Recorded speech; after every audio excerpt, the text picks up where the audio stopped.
கர்த்தருடைய பரிசுத்த நாமத்திற்கு மகிமை உண்டாவதாக. இந்த நிகழ்ச்சியின் மூலமாய் உங்கள் யாவரையும் நான் சந்திப்பதிலே மிகுந்த மகிழ்ச்சியை அடைகிறேன். ஆண்டவருடைய வார்த்தையை உங்கள் வீட்டிலிருந்து இப்பொழுது நீங்கள் பார்த்து கொண்டு இருக்கலாம், அல்லது தேசத்தில் எந்த இடத்துல இருந்தாலும் யூடியூப் மூலயமா இந்த நிகழ்ச்சியை, இந்த வீடியோ நீங்கள் பார்த்து கொண்டு இருக்கலாம். இந்த நேரத்தில் கர்த்தர் உங்களோடு முகமுகமாய் தெளிவாய் அவர் பேசுகிற ஒரு நேரமாக இருக்கிறதை நினைக்கும் பொழுது நான் மிகுந்த சந்தோஷம் அடைகிறேன். ஏனென்று சொன்னால், உங்களுக்காக நான் ஜெபித்து என்ன வார்த்தையை கொடுக்க வேண்டும் என்று தேவ சமூகத்தில் அமரும் பொழுது கர்த்தர் கொடுத்த வார்த்தை என்னை மிகவும் சந்தோஷப்படுத்தியது. இந்த வார்த்தையை நீங்கள் கேட்கும் பொழுதே உங்கள் வாழ்க்கையில் பெரிய ஆசீர்வாதங்களை எல்லாம் கர்த்தர் செய்ய பண்ண போகிறார். எத்தனையோ காரியத்தில் உங்களுடைய வாழ்க்கையில் இன்னும் சில அற்புதங்கள் கிடைக்காமல் இருந்திருக்கலாம். சூழ்நிலைகள் உங்களுக்கு விரோதமாக இருக்கும் பொழுது, உங்களுக்கு எதிராக சூழ்நிலைகள் செயல்பட்டு இருக்கும் பொழுது, எப்படி என் வாழ்க்கையில் சந்தோஷம் கிடைக்கும், எப்படி என் வாழ்க்கையில் நிம்மதி கிடைக்கும் என்று சொல்லி நீங்கள் இந்த வேலையில் நினைத்து கொண்டு ஒரு கேள்விக்குறியோடு இந்த நிகழ்ச்சியை நீங்கள் பார்த்து கொண்டு இருப்பீர்கள் என்று சொன்னால், கர்த்தர் ஒரு வார்த்தை உங்களுக்காக தந்தார். அந்த வார்த்தையை நீங்கள் கேட்கும் பொழுது உங்கள் வாழ்க்கையில் பெரிய அற்புதம் நடப்பதை நீங்கள் பார்க்க போகிறீர்கள். நான் உங்களுக்காக வேத வசனத்திலிருந்து ஒரு வசனத்தை நான் வாசிக்கிறேன். வெளிப்படுத்தின விசேஷம் 7ஆம் அதிகாரம் 17ஆம் வசனம் கடைசி பகுதி இப்படியாய் சொல்லப்பட்டிருக்கிறது. தேவன் தாமே இவர்களுடைய கண்ணீர் யாவையும் துடைப்பார். கர்த்தர் உங்களுக்காக சொல்லுகிற ஒரு வார்த்தை, தேவன் தாமே உங்களுடைய கண்ணீர்கள் யாவையும் கர்த்தர் என்ன பண்ண போகிறார், அவர் துடைக்க போகிறார். எந்த காரியத்திற்காக கண்ணீர் வடித்து புலம்பி கொண்டு வேதனையோடு இருக்கிறீர்களோ, இன்றைக்கு கர்த்தர் உங்களை பார்த்து தெளிவாய் சொல்லுகிற வார்த்தை, உங்கள் கண்ணீர்கள் யாவும் துடைக்கப்பட போகிறது. எத்தனை பேர் விசுவாசிக்கிறீங்க? இப்போ விசுவாசம் எனக்கு ஏதோ கேட்க நல்லா இருக்குது, ஆனாலும் எனக்கு அந்த அளவுக்கு விசுவாசம் வரலன்னு சொல்லி நீங்கள் நினைக்கிறீங்களா? இந்த வார்த்தையை இன்னும் உங்களோட கர்த்தர் பேச பேச உங்களுக்குள்ள ஒரு விசுவாசம் வருவதை நீங்கள் பார்ப்பீர்கள். காரணம் என்ன என்று சொன்னால், இது மனுஷனுடைய வார்த்தைகள் அல்ல, தேவன் உங்களுக்காக வைக்கப்பட்டிருக்கிற ஒரு வார்த்தை. நிச்சயம் நான் சொல்லுகிறேன், எந்த காரியத்தில் உங்களுடைய வேதனையை அடக்கி அடக்கி அடக்கி வச்சு ஒரு நேரத்தில் அது கண்ணீரோடி வெளியே வருகிறதோ, அந்த காரியத்தில் கர்த்தர் உங்கள் கண்ணீரை இன்னைக்கு ஆண்டவர் உங்களுக்கு துடைக்க போகிறார். வேதத்தில் ஒரு மனுஷனை குறித்து இன்றைக்கு நான் பகிர்ந்து கொள்ள போகிறேன்.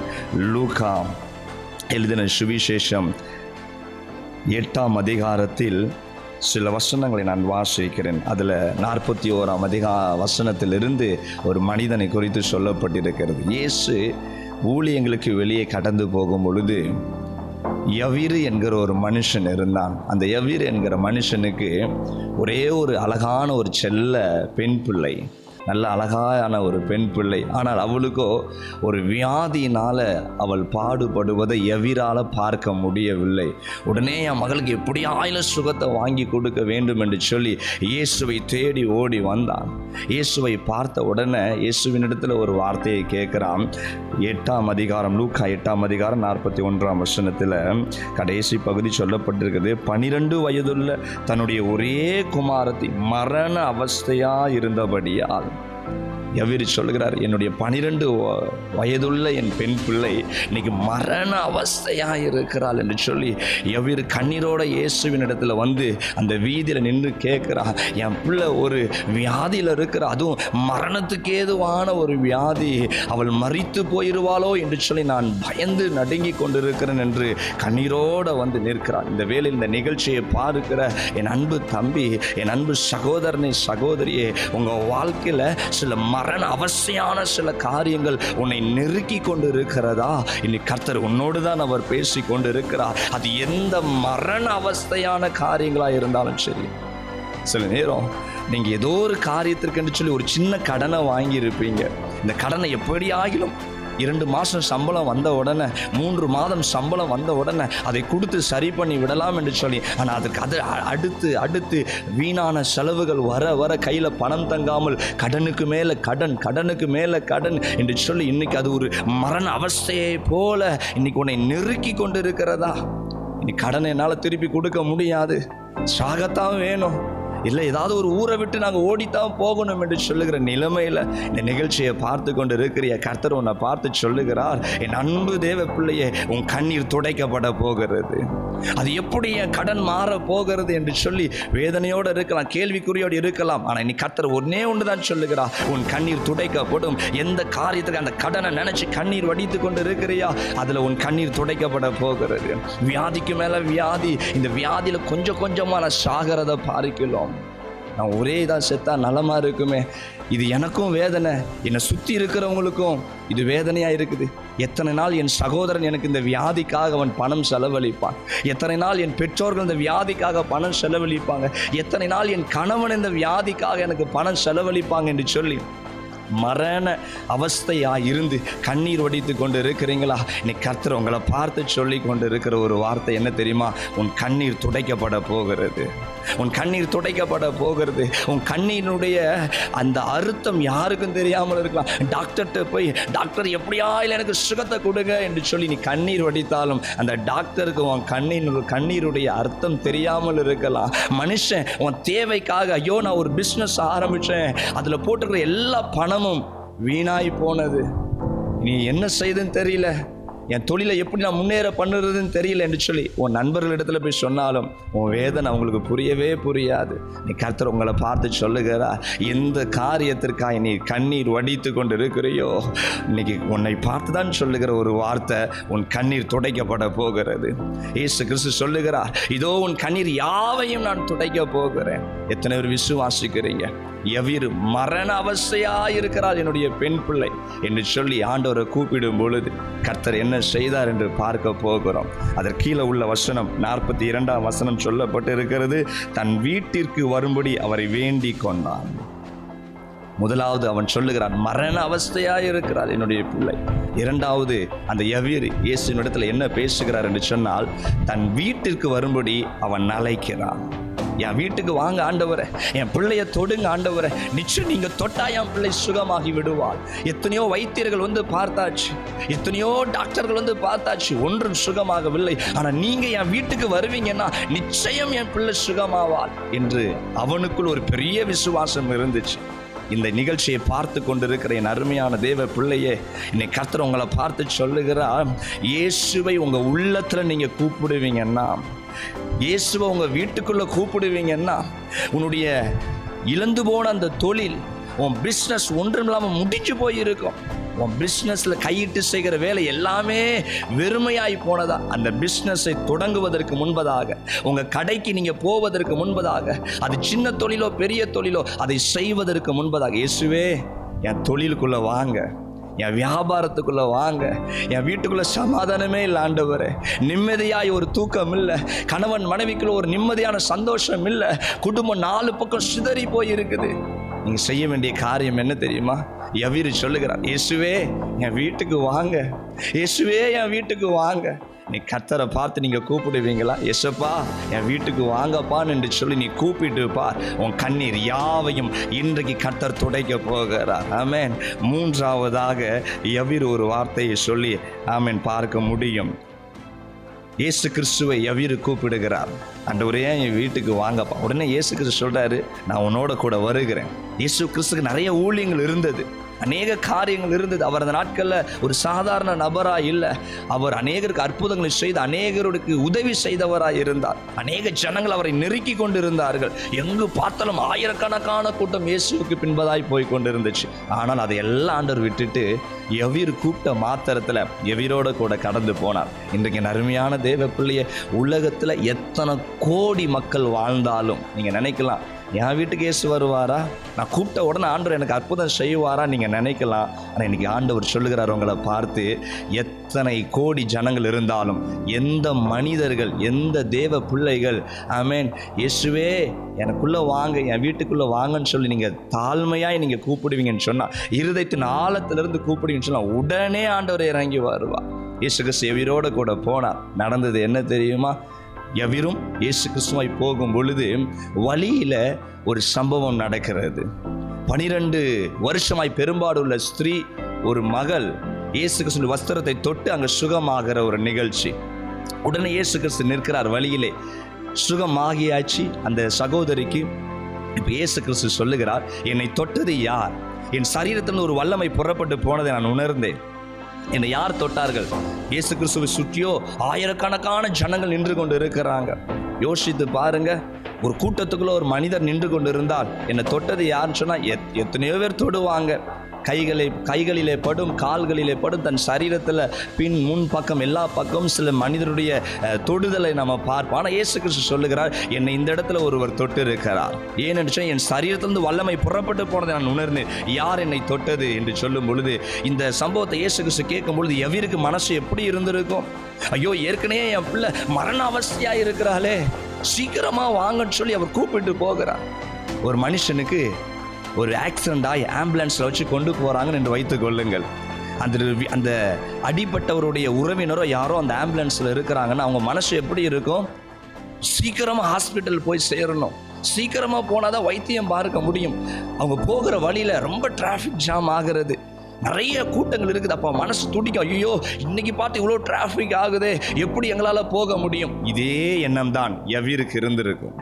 ஐயோ, இயேசு கிறிஸ்து வரேன்னு சொல்லிட்டாரு, ஆனாலும் இவ்வளவு தடையா? இயேசு கிறிஸ்து இந்த இடத்துல நின்று கொண்டு யார் என்ன தொட்டதுன்னு சொல்லி கேட்டுக்கிட்டு இருக்கிறாருன்னு சொல்லி பல காரியங்கள் ஒரு தடையா எங்க வந்தது என்று சொல்லி அவன் நினைத்திருப்பான். இன்றைக்கு அருமையான தேவ பிள்ளையே, இயேசுப்பாவை கூப்பிட்ட மாத்தது அவர் இறங்கி வருவார்.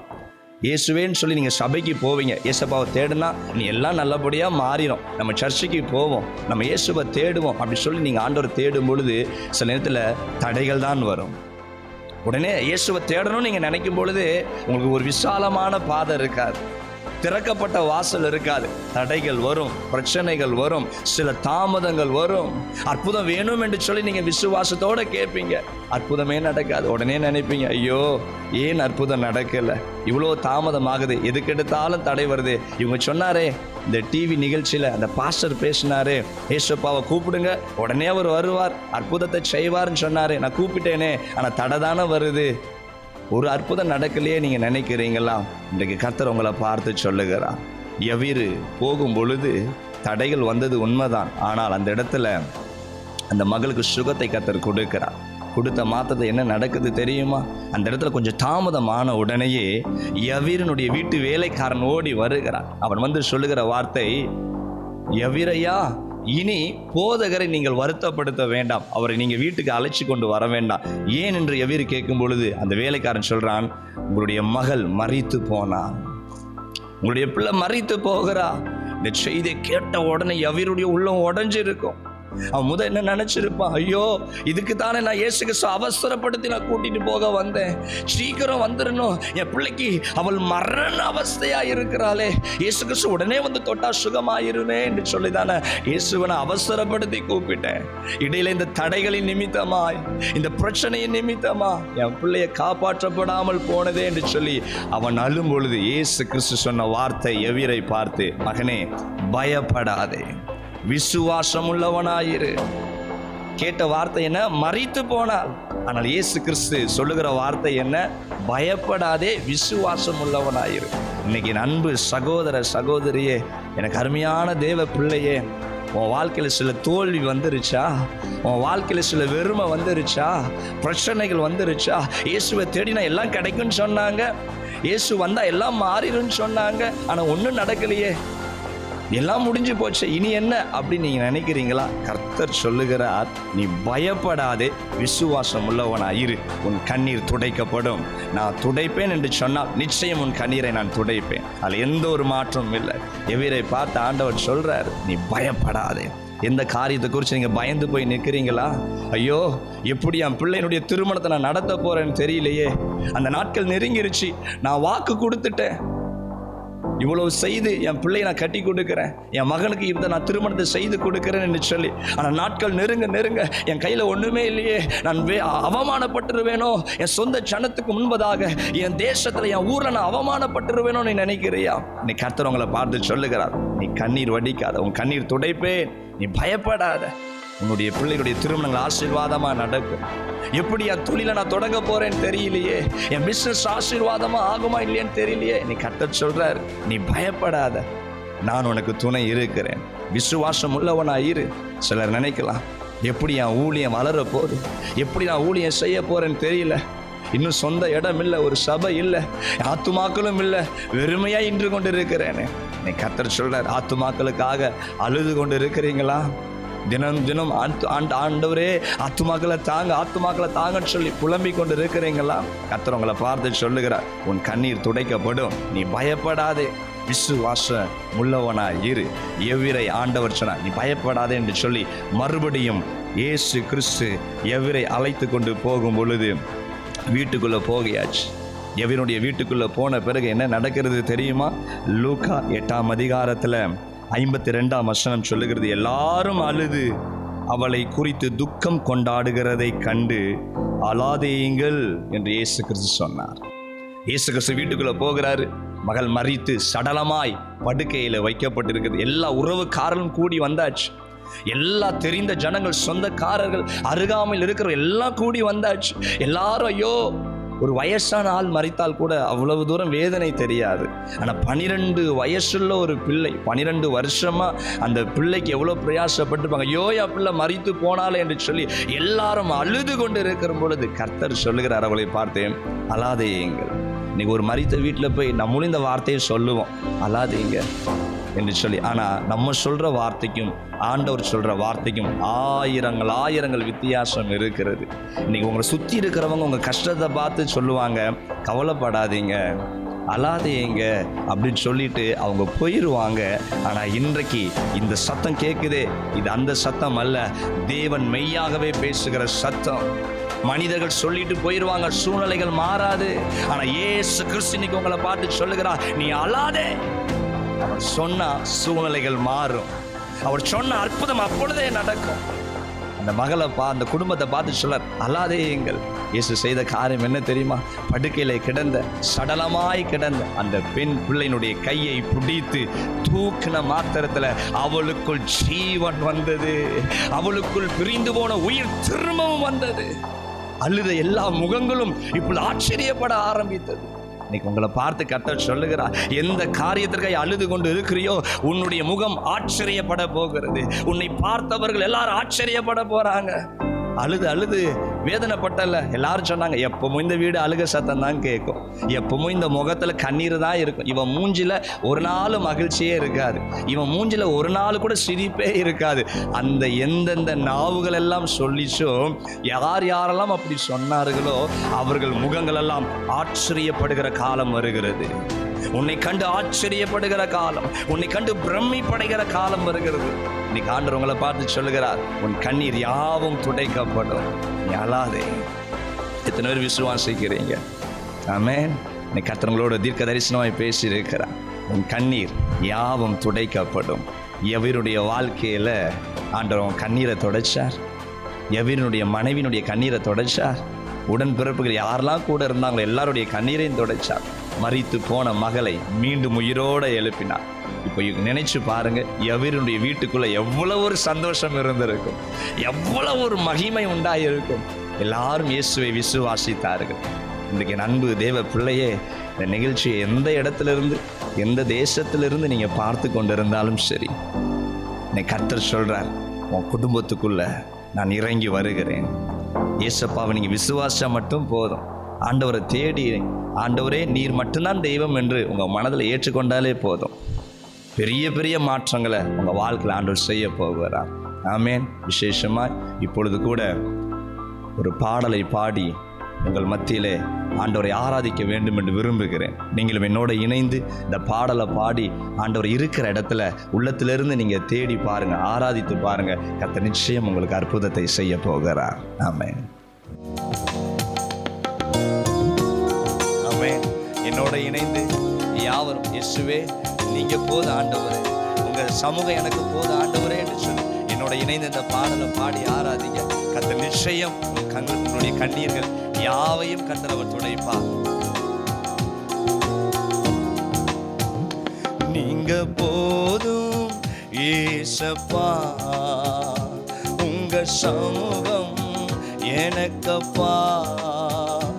நீங்க போதும் ஏசப்பா, உங்க சமூகம் எனக்கப்பா. எத்தனை இன்பமே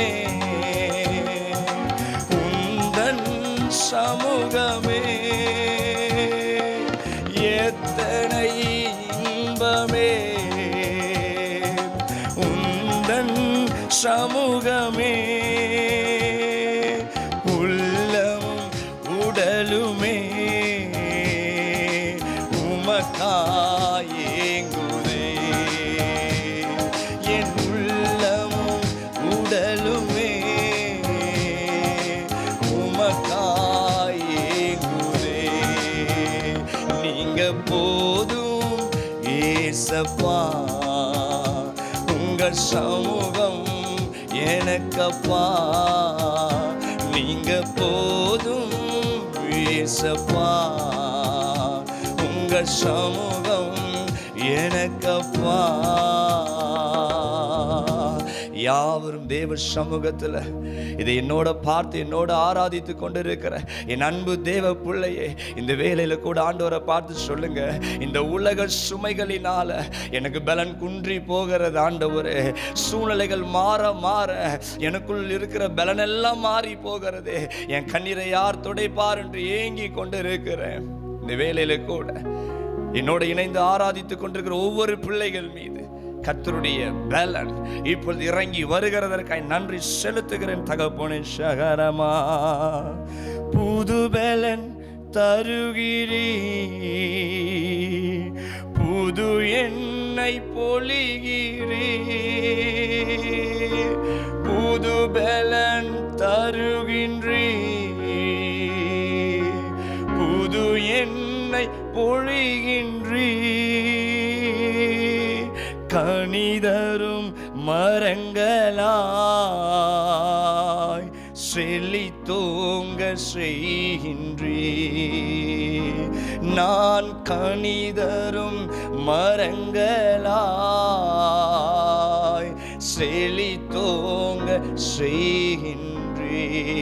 எத்தனை பேர் ஆண்டவருடைய சமூகத்தை பாமை நோக்கி பார்த்து அறிக்கை செய்றீங்க, இந்த உலகத்தில் நீங்க போதும் ஆண்டவரே, இந்த உலகத்தில் எது எதுவோ போதும் என்று எண்ணினேன், எல்லாமே எனக்கு வெறுமையை தந்தது. உலக மனுஷனுடைய அன்பு போதும் என்று எண்ணினேன், அந்த அன்பு என்னை ஏமாற்றினது. உலக சொத்து சுகம் ஆடம்பரங்கள் போதும், உலக ஐஸ்வர்யங்கள் போதும் என்று எண்ணினேன், அது எல்லாம் என்னை வெறுமையாய் போனது, என்னை ஏமாற்றினது ஆண்டவரே. ஆனா இப்ப நான் உணர்ந்து சொல்லுகிறேன், என் கண்ணீரை துடைக்க நீங்க மட்டும் போதும் ஆண்டவரே. என் குடும்பத்துக்குள்ள சந்தோஷத்தார எந்த மனுஷனால முடியாது, நீங்க மட்டும் போதும் ஆண்டவரே. நீங்க போதும் ஏசப்பா, உங்க சமூகம் எனக்கப்பா. நீங்க போதும் ஏசப்பா, உங்க சமூகம் எனக்கப்பா.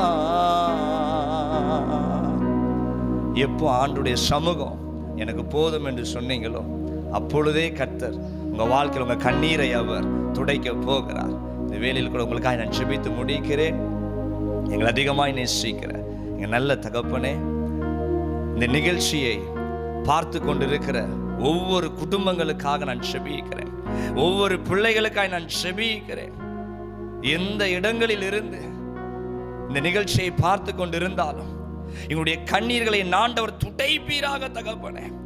யவீரனுடைய கண்ணீரை துடைத்த கர்த்தர் அவன் குடும்பத்தார், ஐயோ என் பிள்ளை மரித்து போனாலே என்று சொல்லி, இனி என் பிள்ளையினுடைய சிரித்த முகத்தை என்னால பார்க்கவே முடியாது, என் பிள்ளையினுடைய சந்தோஷத்தை என்னால இனி பார்க்கவே முடியாது என்று சொல்லி கண்ணீர் வடித்து கொண்டிருந்தார்களே, அவங்க கண்ணீரெல்லாம் துடைச்ச என் தேவன் கடனினால் மீள முடியாமல் கண்ணீர் வடிக்கிறவர்களுடைய கண்ணீர் துடைக்கப்படட்டும். குடும்ப உறவுகள் பிரிந்து போய், ஐயோ என் குடும்ப உறவுகள் பிரிந்து போய் இருக்கிறது, இனி ஒன்று இணையுமா என்று சொல்லி கண்ணீர் வடிக்கிறவருடைய கண்ணீர்கள் யாவும் துடைக்கப்படுவதாக. உடைய பிள்ளைகளை ஆசீர்வதிக்கிறேன். வியாதி சுகமாகுகிறதுக்கு நன்றி, பிரச்சனைகள் மாறுகிறதுக்கு ஸ்தோத்திரம். இயேசுவின் நாமத்தினால உம்முடைய பிள்ளைகளுடைய கண்ணீர் துடைக்கப்படுவதாக. அற்புதத்தை செய்யுங்க, ஆசீர்வதிங்க அப்பா. இயேசுவின் நாமத்தில் ஜெபிக்கிறோம் பிதாவே, ஆமென் ஆமென். கர்த்தர் உங்களை ரொம்ப ஆசீர்வதிக்க போகிறார். ஆமென். விசேஷமாய் நீங்க பெற்றுக்கொண்ட அற்புதத்தை எங்களிடத்துல தெரிவிக்க நீங்க மறந்து போக வேண்டாம். கர்த்தர் உங்களை தொடர்ந்து ஆசீர்வதிப்பார். ஒவ்வொரு வாரமும் ஞாயிற்றுக்கிழமை நாங்கள் திருநெல்வேலி மாவட்டம் கள்ளிக்குளம் என்கிற ஒரு கிராமத்தில் பரலோக சாட்சி சபையில் ஆராதனை நாங்கள் நடத்தி கொண்டு இருக்கிறோம். நீங்கள் இந்த அருகாமையில் எங்கேயாவது நீங்கள் இருப்பீங்கன்னு சொன்னால், இந்த சபைக்கு வந்து நீங்கள் ஆராதனையில் கலந்து கொள்ள விரும்பினீங்கன்னா நீங்கள் சந்தோஷமாக தாராளமாக நீங்கள் புறப்பட்டு வரலாம். ஞாயிற்றுக்கிழமை பகல் 10 மணிக்கு இந்த ஆராதனை நடத்தி கொண்டு இருக்கிறோம். நிச்சயமாக நீங்கள் புறப்பட்டு வாருங்கள். கர்த்தர் உங்கள் கண்ணீரை யாவையும் அவர் துடைக்க அவர் போதுமானவர். யூடியூப்பில் பாஸ்டர் ஜான் சாமுவேல் ராஜ் அப்படின்னு சொல்லி நீங்கள் டைப் பண்ணினீங்கன்னா எங்களுடைய செய்திகள், மற்ற எல்லா ஆராதனை நிகழ்ச்சிகள் அதில் நாங்கள் அப்லோட் பண்ணி கொண்டு இருக்கிறோம். அதை நீங்கள் பாருங்கள், அநேகருக்கு அறிமுகப்படுத்துங்க. கர்த்தர் உங்களை ஆசீர்வதிப்பார்.